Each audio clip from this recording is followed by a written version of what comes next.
இருக்கிறேன். உனக்கு மட்டும் ஏன் இவ்வளவு ஆத்திரம் வருது? உன்னை விட அவ மேல 1000 மடங்கு எனக்கு கோவம் இருக்கு.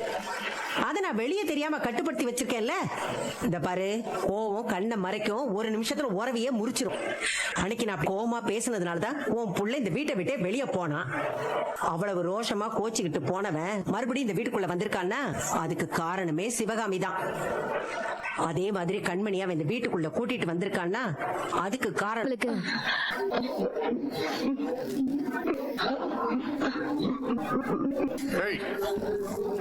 உனக்கு அறிவு இருக்கா? அவன் நிலைமை என்ன தெரியுமா உனக்கு? உன்ன மாதிரி முட்டாள மறுபடியும் வீட்டுக்குள்ள விட்டாங்க பாரு. முதல்ல எங்க அம்மாவை சொல்லணும். இவளே ஆக்சிடென்ட் ஆகி தலையில அடிப்பட்டு கைய உடைச்சுக்கிட்டு எழுந்து நடமாட முடியாம அடுத்த படுக்கையா கிடக்குறா. டாக்டர் அவளுக்கு பேச்சு திறன் வேற போயிடுச்சுன்னு சொல்லிருக்காங்க. அவகிட்ட போய் உங்களுக்கு என்ன வேணும், உங்களுக்கு என்ன பண்ணுதுன்னு கேட்டுட்டு இருக்க? இல்ல, அவங்க என்கிட்ட ஏதோ சொல்லணும்னு நினைக்கிறானா? அவளால நினைக்க மட்டும் தான் முடியும், பேசலாம் முடியாது. அதுக்கெல்லாம் தனியா ஸ்பீச் தெரப்பி கொடுக்கணும். அதெல்லாம் இப்பவே ட்ரை பண்ண கூடாது. அவ ஸ்ட்ரெயின் பண்ண கூடாதுன்னு டாக்டரே சொல்லிருக்காங்க. நீ என்னடா சொல்லு சொல்லு சொல்லுன்னு அவ வாயை பிடிங்கிட்டு இருக்க. நீ அவளை பாத்துக்க வந்து அவன் தூக்கி போட்டு போன வீட்டுக்கு ஓடி போய் அவள் கெஞ்சி கூத்தாடியில வீட்டுக்கு கூட்டிட்டு வந்திருக்க பைத்தியக்காரன். தப்பு பண்ணிட்டீங்க அண்ணி. என்னடி ஒழுங்கா உங்க அம்மாவை கிட்ட இருந்து நீங்களே பாத்துருந்தா இப்படி ஆயிருக்குமா அண்ணி? இவ இதான் சகனை இப்படி உள்ள போந்திருக்க மாட்டா.